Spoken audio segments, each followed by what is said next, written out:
South Africa. It was massive. Massive! But he didn't make any money. Massive. Didn't make no money.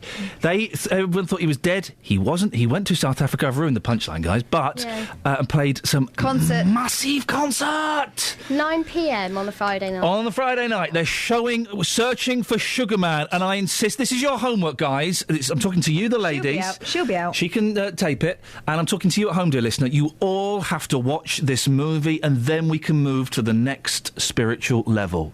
Are you in, Kels? Yeah, sure. Kath? Well, you know I'm in. I'll be in. To be honest, it makes no difference if I actually watch it because I know all about it. So you could test me on Monday, and I could answer. Okay, the whole In fact, show. you can test me right now.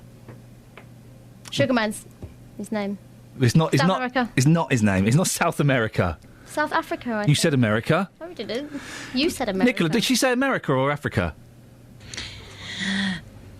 America. What? Yeah, thank you. Africa. Thank you. Africa. She said Africa. No, South whoa, Africa. hey, she said America. Yeah, no, definitely South Africa. Who's better, me or James?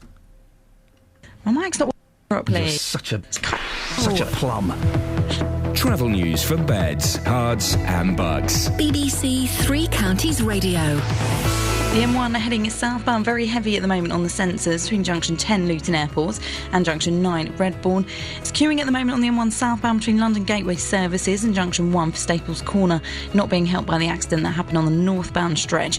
The M25 heading anti-clockwise, queuing between junction 21A for St Albans and 19 at Watford, and also looking slow on the M40. That's heading northbound on camera from the Denham roundabout to the M25. So far on the trains, delays of up to 20 minutes at the moment on First Capital Connect between Hertford North and Alexandra Palace. Nicola Richards, BBC Three Counties Radio. Thank you, Nicola. Strange how the microphone seemed to work during the bulletin, not prior to the bulletin. Almost as if, I don't know, she was lying? Yeah, almost. Local and vocal across beds, hearts and bucks. This is BBC Three Counties Radio.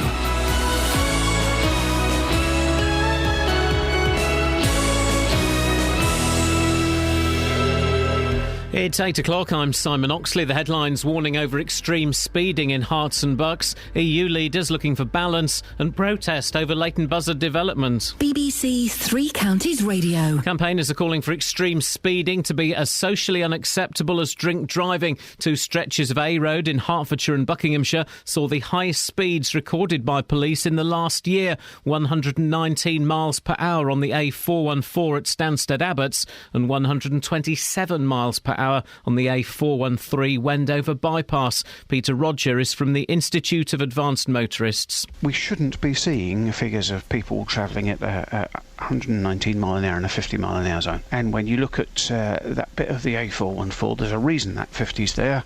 It's because there's a junction. If someone's bothered to spend all the money to create the speed limit, there has clearly been a problem. At the end of their summit in Brussels, EU leaders have said a balance needs to be struck between decisions taken at a national and a European level. It follows the gains made by UKIP and others in the European elections. The former Foreign Secretary Malcolm Rifkind believes the rest of Europe is coming round to David Cameron's way of thinking. If France now believes there has to be less involvement, less interference by the European Union in matters that aren't crucial that they be done uniformly throughout Europe, that's a huge ally for the United Kingdom.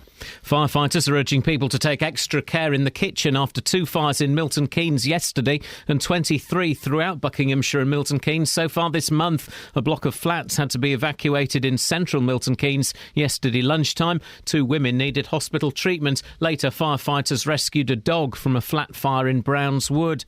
A man is due in court this morning after being recaptured after escaping from an open prison in Buckinghamshire. 36-year-old Wayne McLeod walked out of Spring Hill Prison in Grendon Underwood on Sunday evening. He was arrested yesterday. Demonstrators from Leighton Buzzard are heading to London this morning to protest outside Westminster Abbey against plans to build an out-of-town retail park on land owned by the church commissioners. Protester Victoria Harvey says the proposed development will take too much money out of Leighton Buzzard Town Centre. They're planning to build build a retail development on the edge of Leighton Buzzard, which won't be the massive retail development we've got in Milton Keynes. It will be small shops the same size as the town centre, a DIY store the same, smaller than our home base, and it won't have any clothes shops, so it's not providing anything new. The Environment Secretary, Owen Paterson, will officially open the world's largest fresh milk dairy in Aylesbury this morning. The Minister will be at the Arla Food site at Aston Clinton, which has created 700 jobs and processes milk supplied by more than 900 British farmers.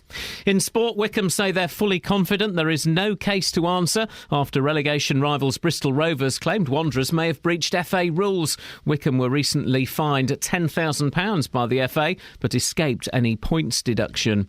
The weather, a cool and damp day with showery rain, some of which could be heavy, a maximum temperature 15 degrees Celsius, and you can get the latest news and sport online at bbc.co.uk/Three Counties.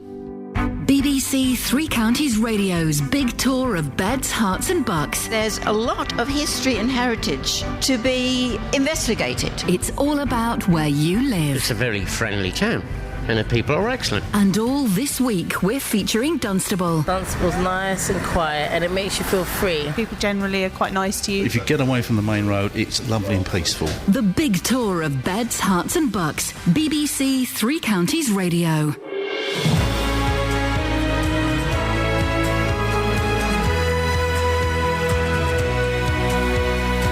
Suddenly it's 4 minutes past 8. There's something seems to happen. I seem to do the first 2 hours of the show in a haze of not really being, I don't know, awake. And then at 8 o'clock, I perk up. Morning, this is Iain Lee, BBC Three Counties Radio. Lots to talk about, including speeding, kids in pubs. When have you done something, you know, just like nice for somebody? I bought a young lad a couple of bottles of beer this morning at 5:15 in the morning. I felt like I was giving something back. It was his birthday. He was 15. He was 22. It's a joke.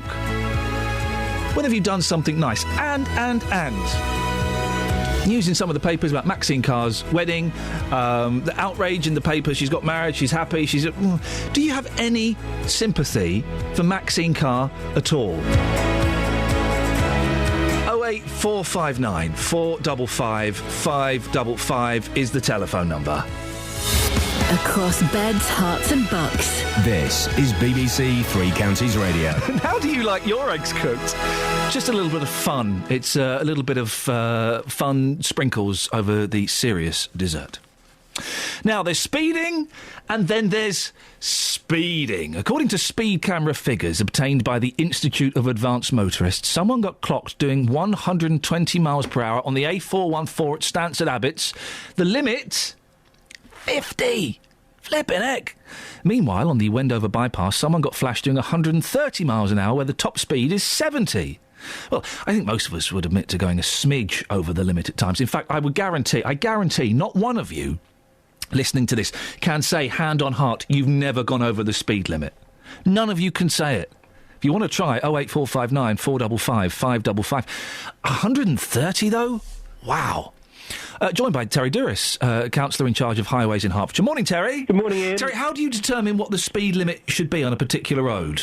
Well, we look at a number of factors. The first of which is actually what the road is like. We look at the intersections, the junctions that are on that road. Also, of course, we have to look quite rightly at whether there's been previous accidents. And I know that on the A414 that's been mentioned, there were a number of accidents and quite serious accidents, and there was a junction also on that road, which is one of the reasons why we've actually put in some years ago speed cameras to enforce the 50-mile-an-hour speed limit. Because there is always the argument, isn't there, Terry, put up by some people, and I can kind of half buy it, but I not all the time, that speed cameras, they're just money-making machines. I'm not going to deny that there are a number of people who do think that, but certainly in this particular circumstance and this particular road, on most of the roads, actually, they're there for a reason, and it's actually to reduce not necessarily the accidents, but the impact of the accidents and the reduction in the injuries that might be caused from the accidents. And I think it's also worth bearing in mind that sometimes the people who are doing these ridiculously excessive speeds, they are gone, and somebody else perhaps takes avoiding action to avoid an accident with them, and they might go into a ditch or something like that, and the entirely innocent party is injured, and that's something that's absolutely reprehensible. Some speed limits do seem a little bit arbitrary. Is there always a good reason for a low speed limit? Because sometimes we're on roads where it's 30 and we're thinking, oh, for goodness sakes, I could do 50 here quite safely. I think that sometimes if you're driving at, say, for example, if you're coming into Luton in the morning and you're on a road and it's very quiet, you think, why on earth is that 50 miles an hour or 30 miles an hour? But at 8 o'clock in the morning or at 10 o'clock or midday, that speed limit is there for a very good reason, because the pattern does change, and it would be madness, I think, to try and have a different speed limit for a different time of day. When was the last time you went over the speed limit, Terry? Oh, I think possibly once in my youth, but I'm not going to admit to it because you'll only make a headline news. Correct. You're correct. We will be selling that to the local papers, and we can still edit that to make it sound worse than it was. Terry, nice to have you on board. Always good to speak to you, and an easy ride for you this morning, so well done. Terry Duris, Councillor in charge of highways in Hertfordshire, always comes on, even if we're going to give him a tough time, and you have to respect that. 08459 455 555. Not one of you. Of course, you'll say you've never... Sped? Is sped a word? I don't think sped is a word, but we're using it. Catherine's nodding. It's a word. Sped isn't a word. Yeah, you sped past somebody. Oh, I speeded past somebody. No, you sped. I speedily went past someone at high speeds. You can also say that, but you can say sped. Steve, is sped a word? I don't know. It's like brang. Brang isn't... I'm about illiterate, me. No, don't do yourself down, Steve. Brang isn't a word. You sound like my mum. She doesn't think mended should be a word. Mended it. She thinks it sounds like it's made up. Do you mean Menzies? John Menzies? No, you mend it. I mended it. There's a Neil Diamond song. Song she sang I mend it. Song she sang to me. Song she brang to me. It sounds right in the song, but it in a word... What about raise, then? You know, you can raise an house to the ground. How can you do that? Yeah, because it's raised. It's spelt different. It's the same way you spell razor. But what's that got to do with raising a house, That's though? like cutting it right down to the very base. You could raise a house, but you certainly wouldn't raise a child. Well, I wouldn't. That would be horrific. Steve, what have you called in for? You was on about speeding and that. Yeah, you've done it, haven't you? Well, we've got them coming down our road at 100 mile an hour plus most weekends. What is the limit on your road? 50, 60. Hang on a minute, you don't know what the limit is. Well, we're in countryside 1 minute, and the next minute we're down onto Washington. Because this is the thing, you know those windy country roads? Yeah. The limit's 60 miles an hour on those bad boys. 60 miles an hour! Yeah, well, they come through. Where we are, we're between Hempstead and Redbourne. Yep. And I mean, weekends, there's motorbikes going down there at 100 mile an hour plus. There's cars going down at that speed and all. You know, and they said we can't have speed cameras down here because you've got to have 3 fatalities in 1 year. Oh, yeah, there is he's right, there's a weird formula for what gets a speed camera and what gets, you know, if there's a sign... Are you outside? Yeah, I'm outside. I'm feeding the animals up at the minute. It sounds like you're in an episode of The Archers. Oh, it could be there, you know, boy. It sounds wonderful, Steve. Just be quiet. Let's have a quick listen. Hang on. Oh, nice, isn't it? It sounds fantastic. Oh, I envy you. I'll be honest with you. I think I'm one of the luckiest people alive because we live right not far off the M1. Yeah. And we've got all countryside and that, and you know, I'm very lucky. We've got all the animals in the land and that. So what animals are you feeding? We've got horses mainly. Beautiful. Well, Steve, listen, go put that piece of plastic technology in your pocket, switch it off, and go and admire the night. Didn't that sound fantastic? What a nice thing to say. One of the luckiest people in the world. Can you switch Isn't that nice? How many of us feel like that ever? Not me. Never mind every morning. Not me. I mean, you girls must because you get to hang out with me every day. But for me, I mean... Huh? Hey, Philip's in Amptill. Morning, Philip. Morning, Amptill. No, hang on. What? I've never had that before. I've had people say their name to me, but never their location. Morning, Amptill. This is Philip there from Lee. Yeah, Philip. Yeah, I'm in Philip. Yes. Worrying, isn't it, mate? Yeah, I mean, just a couple of things here. And you talk about speeding. I mean, they do make these cars and bikes. I've had top speed motorbikes for years. You know, that do up to 150, 160 mile an hour. Yeah. What is the point of that?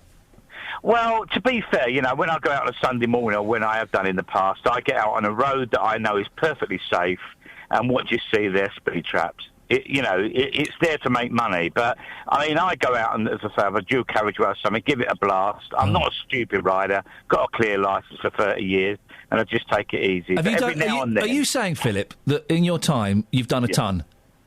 Oh, my God, yes. You've done a ton 10? Yeah, well, I won't go there, but I mean, the bike, on a track, I've done 180 mile an hour on it. Flippin' heck! But on a that's terrifying. But B, on a normal road, what's the top you've done? 150? No, on a normal road. I mean, let's face it. My bike could do 90 in a second. Yeah. So that gives you some idea. Blimey. But that's just a road bike. You can buy them anywhere, Ian. Yeah. Yeah. Well, but no, if you're I know. careful. I mean, as I say, I've got a clear licence. I'm still talking to you now. But there are riders out there and drivers. I mean, what worries me is the cars and bikes that they make that are not governed. Just govern them up to 90 mile an hour and you're there. Philip, thank you very much indeed. Well, fair play. Philip's been honest. He's done over a ton on the M1. I don't know if it's the M1. It just rhymes. It's a little saying I've got. 08459 455 555. Jeff's in Barton. Morning, Jeff. Jeff? I live in Barton. I live in the Higham Road. Oh, OK. Don't give us the full address, Jeff. Otherwise, we'll all be popping round for tea. Yeah, I live at Barton. Yep. In Barton. Do you live in Barton, Jeff? Yeah. And is your name Jeff? Yeah. What's that short for? Well, I live in Higham Road. OK. And they come from Shillington and the school, and when we try to reverse out, we've got to wait till they're right up the road, because by the time we turn, they're at our backside, you know what we say. Yeah. And then it's 40 and we've been trying to get 30. Who are we talking about? Who's doing this? Who's doing this heinous crime? The cars. The cars. And when I come from my friend from the hospital near there, and I come along the road at 30, and these big cars are pushing you along with their headlights, and some of them put their beams on to try and make you go faster. And I flip it. I hate that when I'm abiding or slightly below the speed limit, and they're beeping me and flashing me. Oh no, sir, that's going to make me go a little bit slower. People walk across the road, so you've got to make sure that there's no accidents. Do you drive, Jeff? Let's be honest. Do you drive? Yes, I do. No, hang on. Let me finish the sentence. Do you drive? Yes. No, let me finish. Yeah. Do you drive? Yes, and when I go through the village, they push you along to go faster. OK, let me finish this. Jeff, do you drive? Yes, I do. Hang on. Jeff? Do you drive? Yes, I do. I know. Hang on. I'm going to get there. Yeah. Jeff? Yeah. Do you drive? Yes, only certain journeys. Yeah, because I'm 80 years old. Good for you. Well done, fella. But, Jeff? Yeah. Do you drive? Yes, I do. I know. There's more coming. Yeah. Jeff? Yeah. Do you drive? Yes, I do. I know you do. Yes, and I've only had one accident in all my time. Well, I hope you're all right. But, Jeff? Yeah. Do you drive? Yeah. No, hang on. Do you drive? Yes. I know you do. Yeah. There's more coming. Yeah. Do you drive? Yeah. Well, that's great to know. Jeff, thanks very much for your call. 0845. I was going to ask if you drive really slow. That's what I was trying to get to, because some people drive really slow. But we know that we know where Jeff lives. We know pretty much the exact map coordinates, and we know that he drives. Good for you, Jeff. Well done. Travel news for beds, cards and bugs. BBC Three Counties Radio. Very heavy at the moment on the M1 heading southbound between Junction 10 Luton Airport and Junction 9 for Redbourne. The M25 heading anti-clockwise, queuing at the moment on the sensors between Junction 21A for St Albans and Junction 19 for Watford. In Bourne End, there's a lane closed at the moment on the A41 heading southbound between the Bourne End services and the Hemel Hempstead turnoff. Now, there's been an accident and now some recovery works taking place there. Rather heavy at the moment on camera on the M40 heading northbound from the Denham roundabout to the M25, and on the trains, delays of up to about 20 minutes on First Capital Connect between Hertford North and Alexandra Palace. Nicola Richards, BBC Three Counties Radio. Thank you very much. But we know that Jeff drives, so that's something. It's 8:17. It's Wednesday, the 28th of May. I'm Iain Lee. These are your headlines on BBC Three Counties Radio. Campaigners are calling for action to tackle extreme speeding after two stretches of A Road in Hertfordshire and Buckinghamshire saw the highest speeds recorded by police in the last year. Demonstrators from Leighton Buzzard are heading to London this morning to protest outside Westminster Abbey against plans to build an out-of-town retail park on land owned by the church commissioners. And the Environment Secretary, Owen Paterson, will officially open the world's... Wow! This is something to be proud of, isn't it? The Environment Secretary, Owen Paterson, will officially open the world's largest fresh milk dairy in Aylesbury this morning. The minister will be at the Arla food site at Aston Clinton. Guys, we're going there after the show? We're going after the show, guys? You betcha. All righty. BBC Three Counties Radio.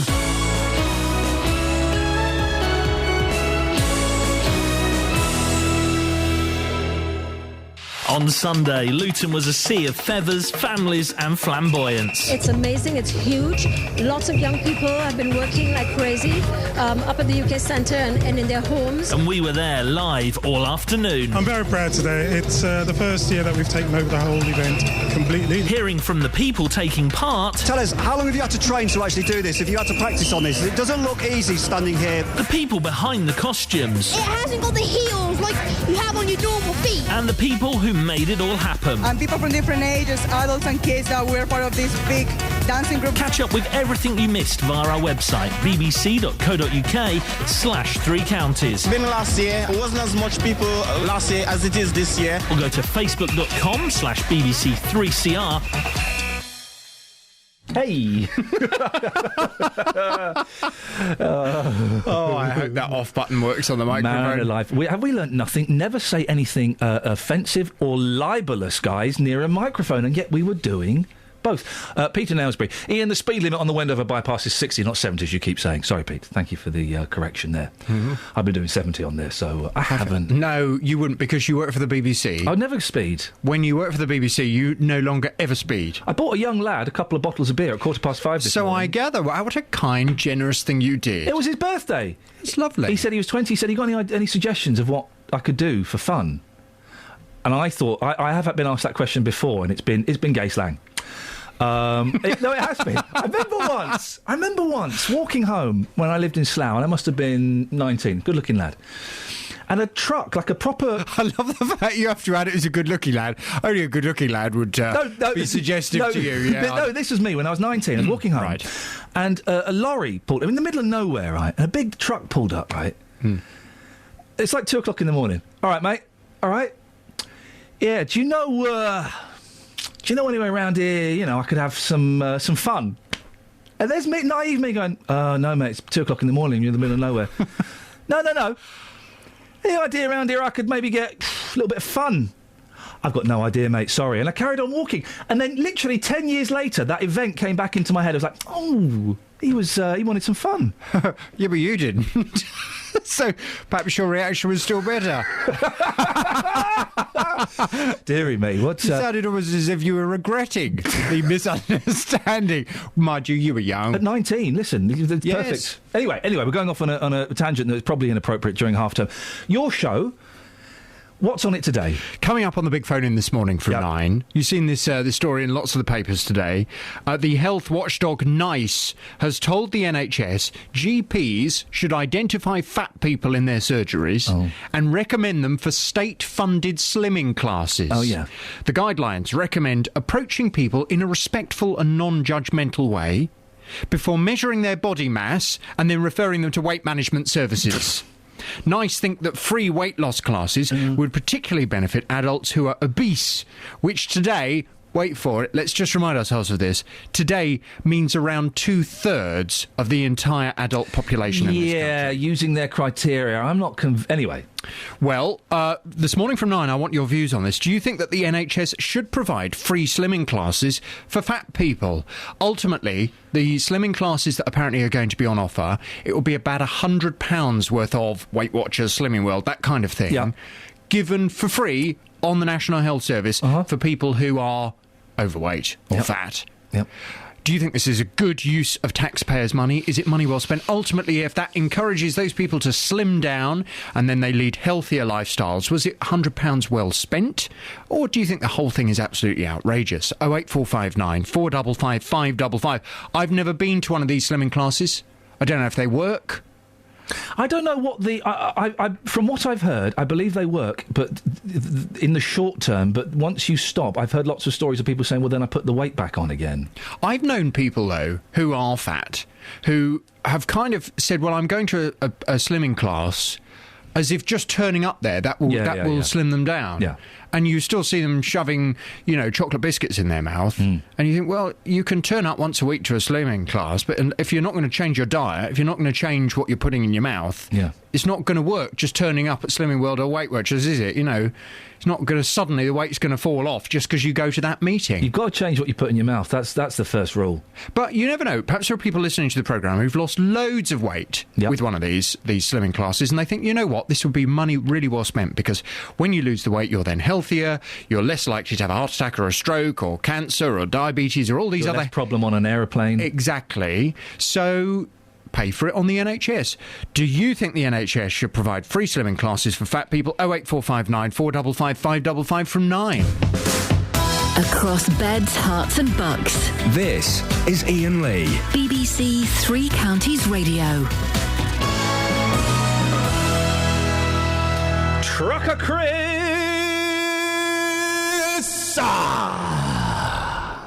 Good morning, sunshine. Do you know what, mate? I'm on the top of the world, looking out on creation, and I'm feeling good today, Chris. Yeah, I don't blame you. Especially when you've done that guy a good turn for his birthday. Yeah, I bought a young lad a couple of bottles of beer at 5:15 in the morning. That, my friends, is generosity that knows no bounds. Yeah, but you're helping him drink himself to death. 22, isn't it? Oh, nuts. I didn't think of that. Never mind. What you got for us, Chris? Well, first of all, good morning, Lady Cat. Hiya. Trucker Chris. Trucker Chris. Trucker Chris. Yeah, you're talking about speeding.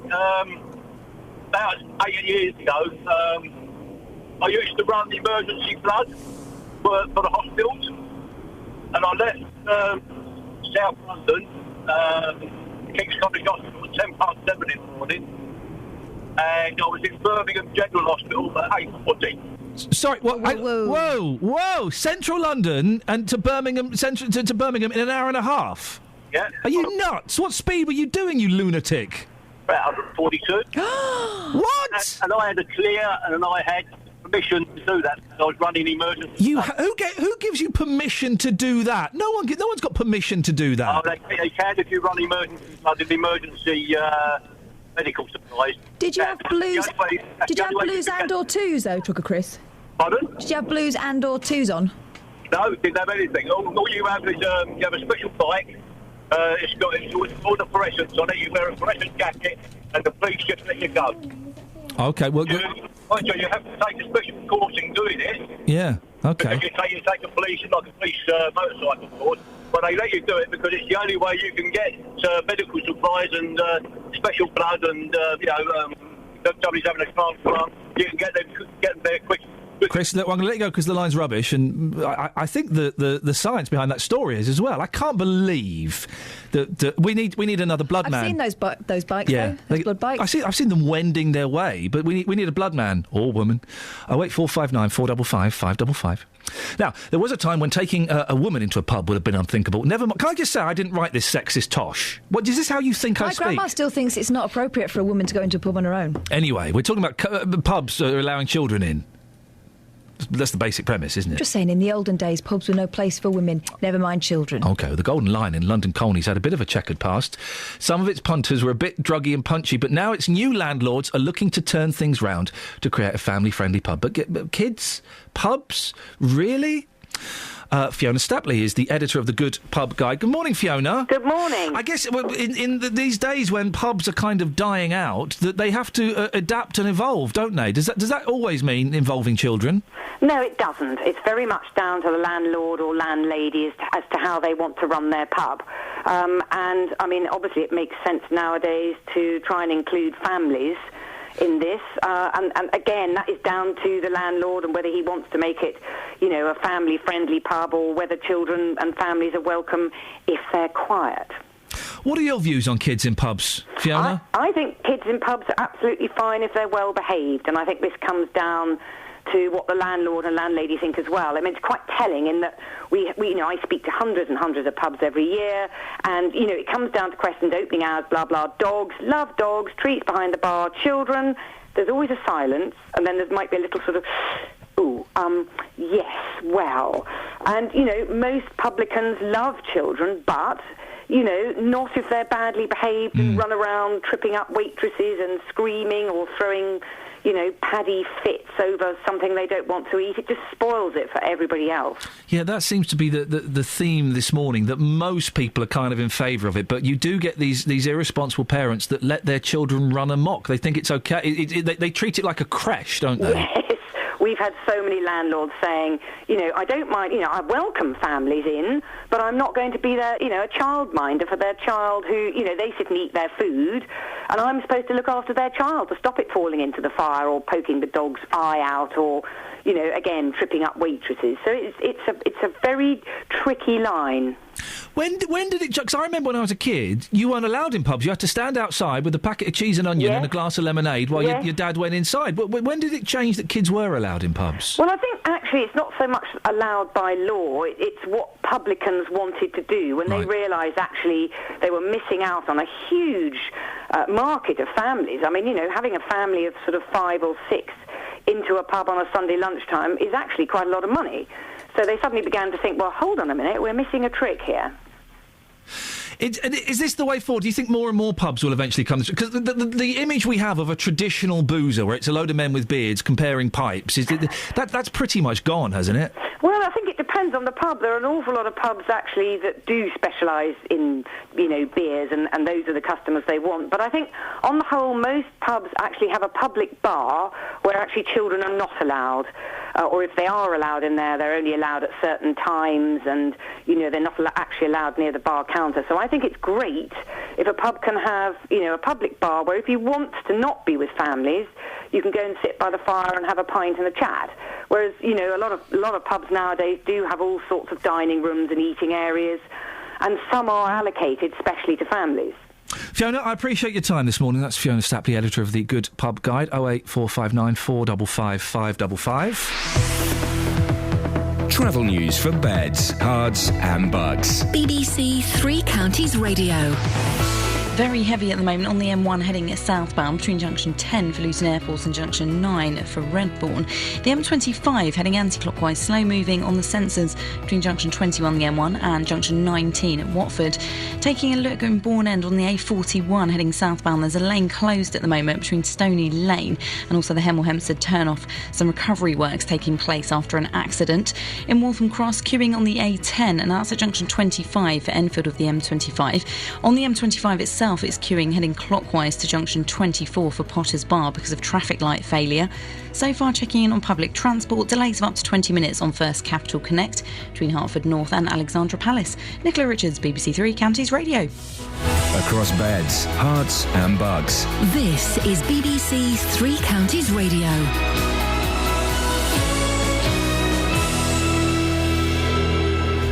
It's 8:30. I'm Simon Oxley. Campaigners are calling for action to tackle extreme speeding after 2 stretches of A Road in Hertfordshire and Buckinghamshire saw the highest speeds recorded by police in the last year.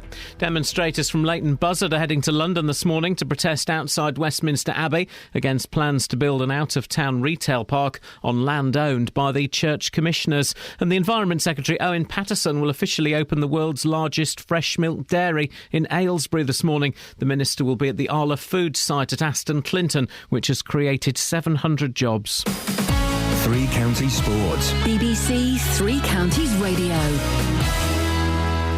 Wycombe say they're fully confident there is no case to answer after Bristol Rovers lodged a complaint against Wanderers for allegedly breaching FA rules. Bristol Rovers, who were relegated from the Football League on goal difference on the last day of the season while Wycombe stayed up, claim Wycombe breached rules over the sale of Matt Phillips to Blackpool in 2010. Wycombe were recently fined £10,000 by the FA but escaped any points deduction for the offence, which happened under a previous owner.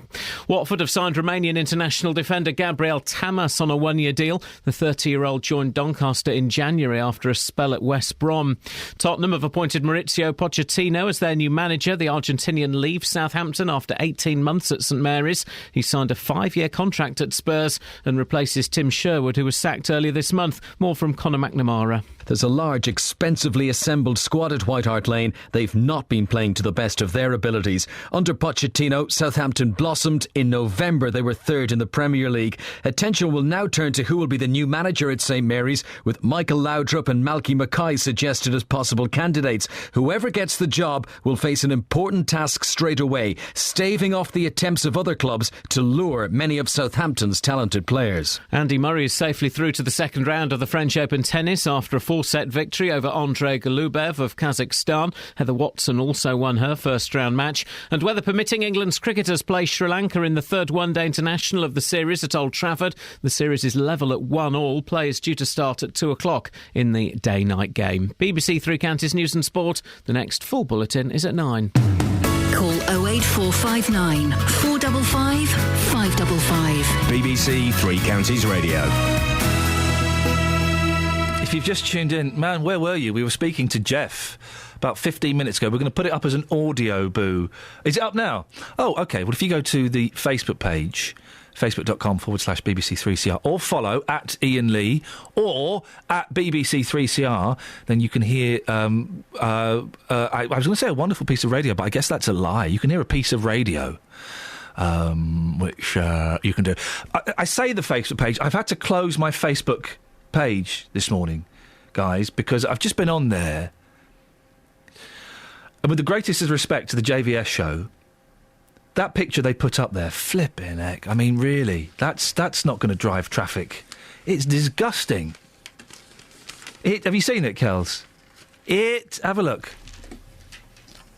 It's going to put you off Facebook and your breakfast and pants. Our Facebook page? Yeah. It's going to put me off my pants? Yeah. Oh. What's that? I've had to close. I'm angry with JVS and Tim. Oh! Yeah, that's why! Wow. Look at the Facebook page. It makes me want rice pudding. Is there something in there? It looks like rice pudding. So it does look like. Wow. What's the question? Is that Kim Kardashian? It's the most horrific photograph I've ever seen. It really is. Is it one of the JVS team? I think it might be. 08459 455 555 is the telephone number if you want to give us a call. What are we talking about this morning? We're talking about kids in pubs. Is it ever a good idea? Speeding. No one can phone up. No one can call me this morning and legitimately say, hand on heart, I've never sped. I've never gone over the speed limit. We all do it. We all think, I can push this. So the motorway's empty. I'll do 75. We've all done it, haven't we? 08459 455 555. But a story that's really got me interested. And I know, Justin, you've been out on having a look at this one, haven't you? Yes, I have, boss, the front page in the Mail. It's in some of the other papers. Maxine Carr marries in £2,000 dress. See page 5. Oh, OK. Just before the One Direction band smoking a doobie. Bride Maxine loved all the attention, joking with the guests at lavish ceremony. So a murderer, Ian Huntley's former lover, Maxine Carr, has married in a lavish ceremony at a luxury hotel. Carr, 37, wore a £2,000 ivory wedding dress as she and her husband exchanged vows in front of a registrar. The woman who was jailed for giving Huntley a false alibi for the 2002 murders of 10-year-olds Holly Wells and Jessica Chapman is said to have loved being the centre of attention, joking with guests. Now, she didn't murder the kids.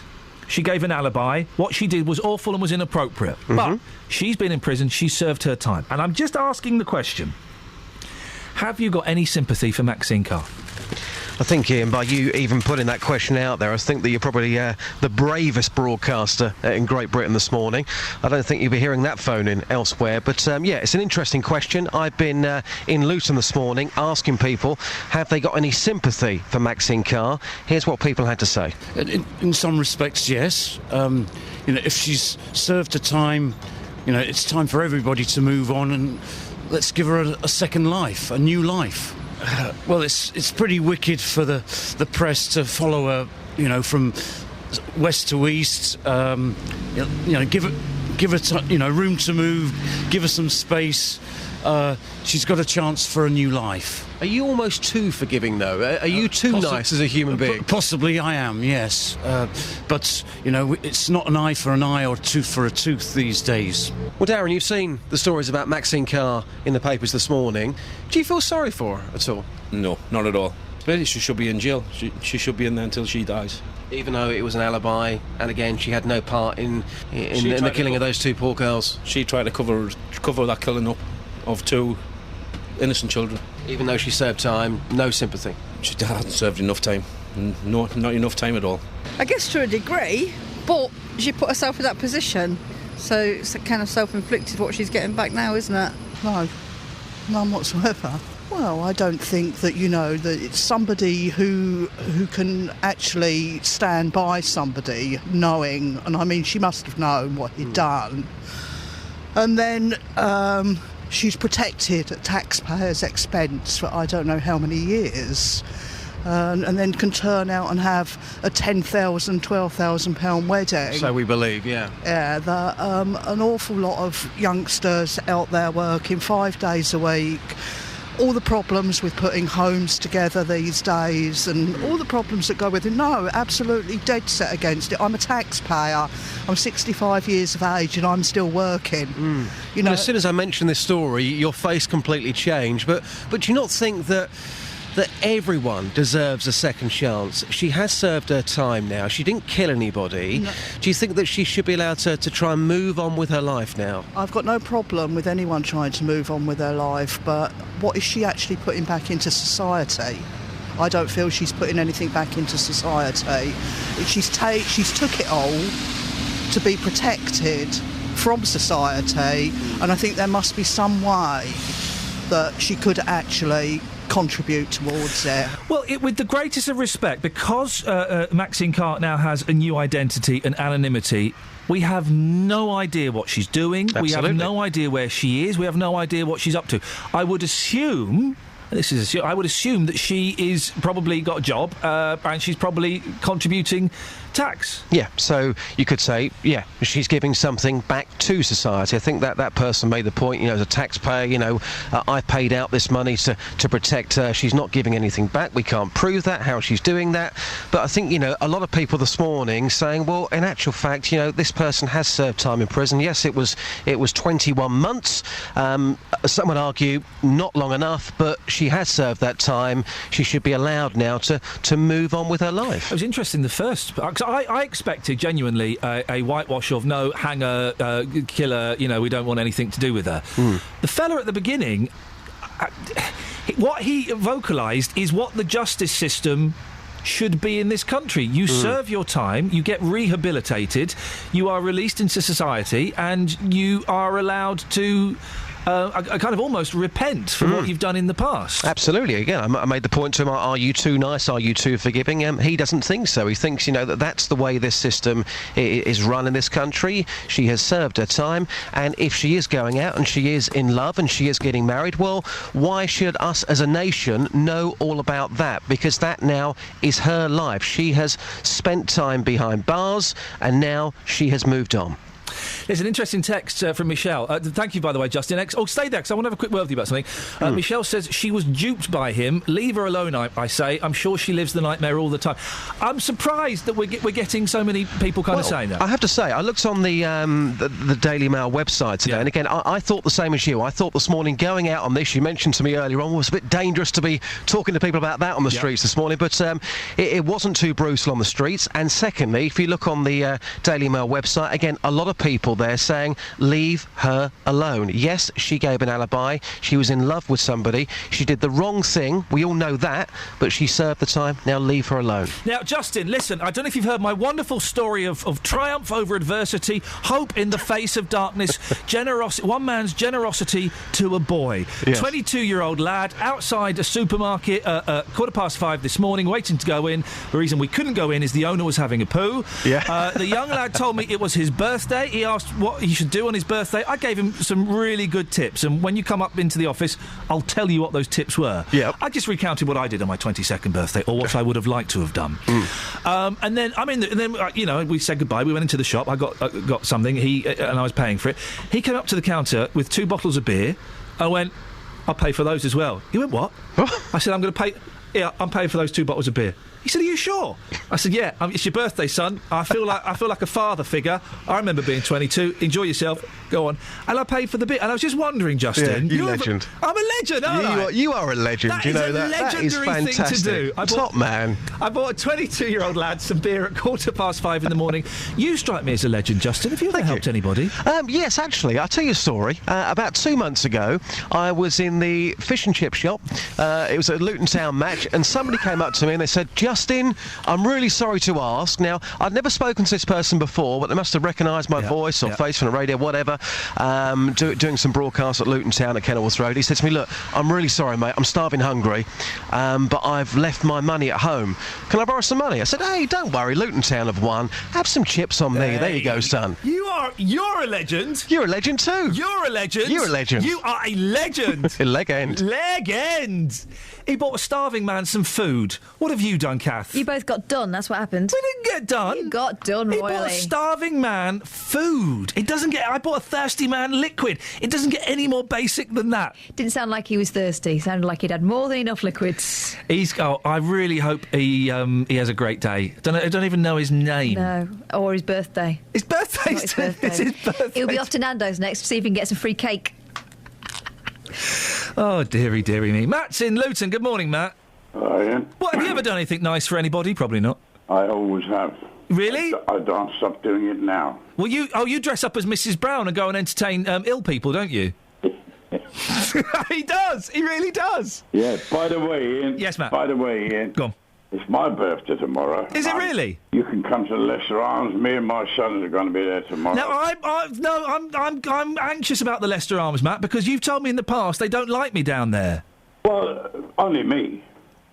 I'm the only one that don't like you, really. You made it sound like you had a posse in there. No, well, there's quite a good few crowd in there. They're quite nice blokes, but we'll be down there tomorrow. Paul's coming down from London, and he's in the same type of trade as you. He's in the TV trade. Okay. Well, does he fix them? You're both two of a kind. Okay. I'll put a quid behind the counter for you. How about that? Yes, but the thing I'm phoning you up for is about the pubs, the kids in the pubs. Yeah, go on. I don't agree with the children being... It's great when they behave themselves. Yeah. I've always taken my kids in the pubs years ago, but if they didn't behave, we were straight out, like you do. Yep, exactly. And it's not down to the children, it's down to the parents. Oh, it really is, and it does annoy me, because we take our boys out to restaurants, and we don't go to pubs, but we take them to restaurants and things like that, and it annoys me when you see families letting their kids run all over the place and climb between tables. No, listen, you do it once, you get pulled back to the table. You do it second time, you get pulled back to the table and firm words. Do it a third time, you're out. We go outside. Yeah. The other thing, Ian, it's nice for people to come up to say to you, your kids have really behaved well. That's a great satisfaction. Isn't that a compliment? But we haven't got that anymore. No. Well, do your kids not behave anymore? Is that what you're saying? My kids, no. Even my grandchildren, they behave. And it's nice for other people to remark about that, especially the landlord. The landlord says, you kids are brilliant. Matt, you have to be, otherwise they're out. Matt, how old are you tomorrow? Is it 74. telegram time? Telegram time? 74. Oh, get out of here. You're older than that. Well, I wish I was older than that, Ian. But... Matt, you're a good sport. Always nice to talk to you. Peter, stay there. You can have a little whinge after this. Travel news for beds, cards and bugs. BBC Three Counties Radio. In Waltham Cross on the A10, it's queuing at the moment at junction 25 for Enfield. Now that's due to some traffic lights not working there. On the M25 itself, heading clockwise, it's looking busy to junction 24 for Potter's Bar because of the same problem. Taking a look in Bourne End, there's one lane closed on the A41 heading southbound between Bourne End services and the Hemel Hempstead turn-off. Now that's because of an accident that happened a little earlier on, and now recovery works taking place there. The A1M, that's looking slow heading southbound at junction 7 for Stevenage. And taking a look at the M40, very heavy moving at the moment from the Denham roundabout to the M25. And normal service now resumed on First Capital Connect. That was between Hertford North and Alexandra Palace. Nicola Richards, BBC Three Counties Radio. Thank you very much. Kath, you've got to tell me you can tell them what you just told me. Just taking a call from someone who gave his full name and asked whether I'd called him. I said no. He said, normally it's you when I'm on the loo. I said, sorry. He said, yeah, withheld number. Was it not you then? No. So I've sent a message round upstairs to see if anyone else called Sean who's on the loo. You see what we have to deal with on a daily basis? It's 8:47. It's Wednesday, the 28th of May. I'm Iain Lee. These are your headlines on BBC Three Counties Radio. Campaigners are calling for action to tackle extreme speeding after two stretches of A Road in Hertfordshire and Buckinghamshire saw the highest speeds recorded by police in the last year. Demonstrators from Leighton Buzzard are heading to London this morning to protest outside Westminster Abbey against plans to build an out-of-town retail park on land owned by the Church Commissioners. And in sport, Wycombe say they are fully confident there is no case to answer after relegation rivals Bristol Rovers claimed Wanderers may have breached the FA rules. Coming up, we're taking your calls on do you have any sympathy for Maxine Carr being hounded by the press and speeding stories as well. But before that, let's get the weather. Here's Georgina. Beds, Hearts and Bucks weather. BBC Three Counties Radio. Hello there, another cloudy day today. Some more of that light showery rain around, but also some heavier bursts within that. Fairly chilly too, with temperatures up to 15 or 16 degrees Celsius. Tonight, though, mostly cloudy with some rain. That's going to be heavy at times too, with temperatures down to 12 degrees Celsius. And then tomorrow, some more showery rain with some heavier pulses. Probably a brighter day tomorrow, but with limited sunny spells, and starting to dry up through the evening, with temperatures up to 16 degrees Celsius. Then Friday, things change a little. It becomes drier and brighter. We may start to see some sunshine and lighter winds too, and that stays for the weekend at least. We'll have some isolated showers at times, but for many of us it will be a dry weekend with improving temperatures. That's your latest forecast. Every weekday morning. My show's called The JVS Show, 9 o'clock in the morning on BBC Three Counties Radio. Jonathan Vernon Smith. I deal with the consumer problems that affect people all over Beds, Hearts and Bucks. And I said, well, I didn't come all this way to be looking at a broken down hotel. Those companies, those councils, those organisations that are letting people down. This guy turned around and said to me that they're not prepared to pay me, and I said, so you're forcing me to take action. And he said, good luck, and put the phone down on me. I get my teeth into them. Oh, Jonathan, I'll start crying soon. We don't know what to do. Deal with them and hopefully get results for you, the consumers. And it got so convoluted, I thought there's only one person who can sort this out. The JVS Show on BBC Three Counties Radio. I want to say well done you for being enlightened, but that kind of demeans the other argument, which I think is valid. And the subject of Maxine Carr, do you have any sympathy for her? I'm erring on the side of yes, I do. And I thought we'd mention this, we put this out there and we just get a load of abuse. But one or two of you have shown a real enlightenment, and I don't use that word lightly, but pun intended, a real enlightenment, a real sense of empathy. Evan Luton has texted him. How many people have been asked by a friend to tell a small lie to cover for them, only to find out the cover was something more serious? I stayed at a mate's house last night, only had one drink, the tree jumped in front of us. She was in love with Ian Huntley. He asked her to cover, but he probably didn't tell her what he really did. Have you got any sympathy for Maxine Carr? She's got married. She went to prison, served time for what she did, which was lie, which was create an alibi. An alibi that covered up something, horrific. And I'm not in any way saying this to demean or denigrate those two young children that were murdered and the pain and suffering the families must be going through. But doesn't our justice system work that people serve their time for the crime and then they come out and they're given a second chance? Really easy for me to say that. I've not been the victim of anything particularly horrific. Of course, that's going to make it easy for me to say that. 08459 455 555. Steve's in Luton. Morning, Steve. Morning, Ian. Steve, what would you like to say? I think you've just said virtually what I was going to say, to be honest. Oh, well, thanks for calling. I'm agreeing with you. Go on. It's straightforward. The general public are just stupid who read cheap sheets and don't understand the law and what happens. The fact is, she made a mistake. She's been punished for it. And you've got to look at what crime she actually did. Not what the consequences were beforehand, but what she actually did. If you think what MPs do and get away with it, they're far more worse. All she did was tell a little lie for her boyfriend that she was in love with. It was a little lie that extended the investigation period by quite some considerable way, because the police dismissed him from their inquiries because of what she said. Agreed, and that are the consequences, but the fact is she didn't actually do anything herself other than lie. That's what it comes down to. It was a lie, and the consequences around it were horrendous, don't get me wrong, but at the end of the day, she told a lie, and she probably didn't even realise exactly what he did or the consequences behind it, whereas MPs who lie about their expenses do. Steve, thank you very much. Thank you. I'm really surprised by the reaction this is getting. It's got some really odd details in this article. Carr served 21 months in jail for perverting the course of justice and was released in May 2004, so she's been out for 10 years, and then granted a lifelong anonymity order and a new identity. But while she's been free for 10 years and has now started a new chapter in her life, the families of the murdered schoolgirls will still live in the shadow of the terrible crime. Don't forget, the person who committed that terrible crime is still in prison and will stay in prison for the rest of his life. Her husband's name and the wedding venue cannot be disclosed. However, Carr, and this is where it gets weird. A, how do they know this? And B, so what? Carr is said to have spent the morning having her hair and makeup done, was seen smiling with her bridesmaids before the ceremony. She was given away by her mother, who was herself jailed for 6 months in 2004 after intimidating a witness who gave evidence against her daughter. An account of the wedding suggested that everything went to plan. The happy couple said their vows and signed the marriage certificate before joining friends and family on the hotel patio for drinks and photographs. They and their guests drank £10 bottles of sparkling wine and enjoyed a 3-course meal in a reception that cost thousands of pounds. Next paragraph.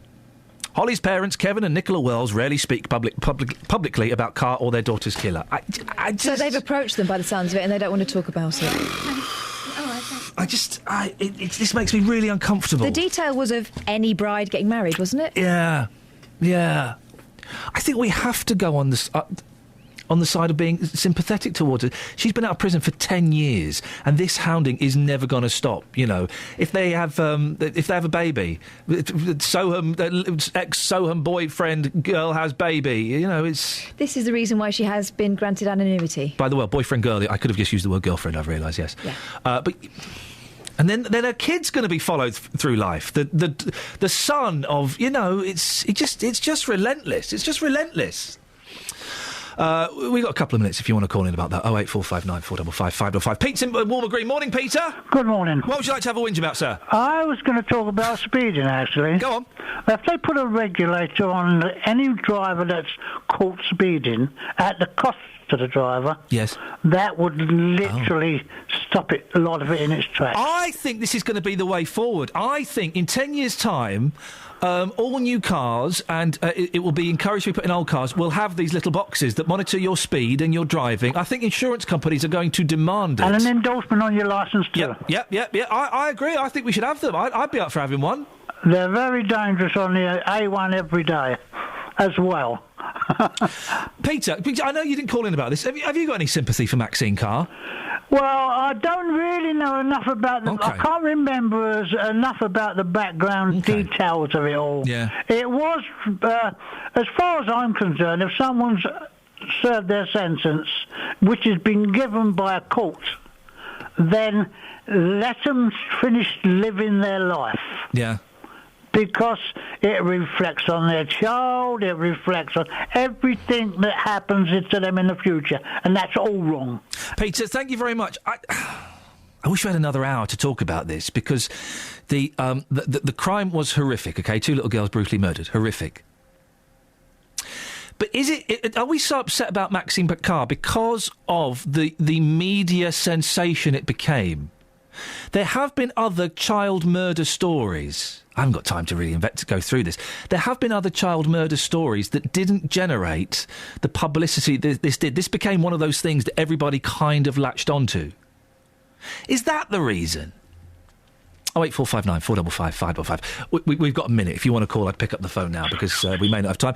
Pedigree Pete's on the line. Morning, Pete. Good morning, my friend. How are you? I'm good, thank you, boss. What you got for us? Well, is your radio on? No, definitely not. OK, are you on speakerphone? Well, I've got my earpiece in. Oh, it's flipping rubbish, but go on, we'll try and get through it. Go on. Right, your nice deed today is giving that gentleman and buying him his beer. Yes. Right, it was very nice. How do you know he's not an alcoholic? At 5:30 in the morning, I certainly don't go out and buy beer. He was a young lad. It was his 22nd birthday. He'd probably been up all night, and he was going to be up all day. Well, I would be very doubtful because, I mean, I'm not saying he wasn't, but, to buy somebody alcohol at that time in the morning, he could well have been, He could have been. He bought two bottles of girls' lager. Do you know what I mean? He wasn't buying a big bottle of cider or anything like that. Right, that's fair comment then. That's fair comment. Yeah, all right, I'll let you off on that one. Thank you, Pete. Although, but yeah, thank you very much, Pete. He was a 22-year-old lad. He was celebrating his birthday. He just wanted to party. Kels, you know what that's like? What's girls' lager? Just like just like a light lager. Why would that make it a girls' lager? I drink ale. Kath? After having the phone call from someone who told me I must have phoned him on the toilet. Sean? Yeah. I've just had a phone call from someone who said, yeah, who's that? And I said, Catherine. He said, why am I phoning you? Put the phone down. I often ask. It's an excellent point. I think it's for JVS. It's JVS. It was Jonathan. Yeah. He could have been a little... He didn't tell you who he was? I feel a little bit... Isn't that rude? Isn't he rude? He puts that disgusting Why am I phoning picture... you as if I'm not worth phoning? Well, I mean, I can see his point there. But still, you'd think he would have said, I'm so sorry, Kath, it's Jonathan Vernon-Smith from the JVS show. I'll call you later. We'll talk. I'm sorry to have wasted your time. I know you're really busy. Instead, he just slammed the phone down. Yeah, why am I calling you? I mean, why am I talking to you is a thought I often have, but I wouldn't verbalise it to your face, behind your back. Of course I would. Right, that's it. That's your lot. Let's get the travel. Travel news for beds, cards and bugs. BBC Three Counties Radio. The A1M heading southbound, heavy moving on the sensors around junction 7 for Stevenage. Queuing at the moment on the A10, and that's at junction 25 for Enfield. On the M25 itself, looking busy clockwise to junction 24 for Potters Bar. That's due to the traffic lights not working. Queuing at the moment on the Barnet bypass, heading southbound between Stirling Corner and Mill Hill Circus. And looking rather heavy on the North Orbital Road just off the M25. Heavy moving on the A41, heading southbound between the Chesham Turnoff and Berkhamsted. And on the trains, so far this morning, no reported problems or delays. Nicola Richards, BBC Three Counties. Nicola, I cannot let this go unfinished. Who is your favourite breakfast presenter? Is it me or is it that Wally James Whale? Oh, you. It was always you. Yeah, get in there! In your face, Whale! Excellent! And thank you, Nicola. And you are one of my top 10 favourite travel broadcasters. Thank you. Right, that's it, that's your lot. I think we got away with it. If you go to the Facebook page, you'll not only see a disgusting picture advertising the JVS show, you'll also hear a wonderful clip of me speaking to Jeff, an 80-year-old gentleman who I don't know, does he drive? Local and vocal across beds, hearts and bucks. This is BBC Three Counties Radio. Thank you, Iain. That disgusting picture is a big fat bottom. Welcome to the JVS show. It's Wednesday, it's 9 o'clock, and on today's Big Phone In, I'm asking, do you think the NHS should provide free slimming classes for fat